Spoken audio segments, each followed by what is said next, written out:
বাড়ির গোপাল পুজোর দিন গোপাল ঠাকুরগুলোকে কি কিউট লাগছে, খুব সুন্দর লাগছে। এদিকে আমি ভোগটা রেডি করে নিচ্ছি। দুই দিদি খুব ব্যস্ত, ভাস্তি বসেছে ফল বানাতে, আর আমি ওখান থেকে এসে জলপানি ভোগটা রেডি করে নিলাম। মার মন্দিরে বসে আমরা সব জোগাড় করছিলাম, তো ভাবলাম মাকেও তোমাদেরকে একটু দর্শন করিয়ে দিই। জোগাড় কিন্তু কমপ্লিট হয়ে গেছে। মন্দিরটা খুব সুন্দর ডেকোরেশন করেছে। আর একটা জিনিস দেখাবো, সেটা হলো নারকেলের ফোকরা। দেখো কত বড় ফোকরাটা মানে বের হয়েছে।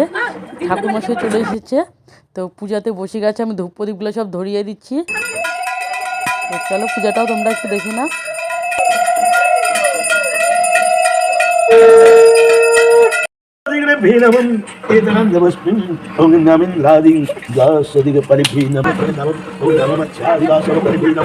পুজো কমপ্লিট হওয়ার পরে এখন দিচ্ছি অঞ্জলি। অঞ্জলি হয়ে গেলে গোপাল ঠাকুরের পাঁচালি পরে পাতা ভাসাতে যাবো। তো আজকের ভিডিওটা ভালো লাগলে অবশ্যই তোমরা পাশে থেকো, সাবস্ক্রাইব করতে কিন্তু ভুলো না।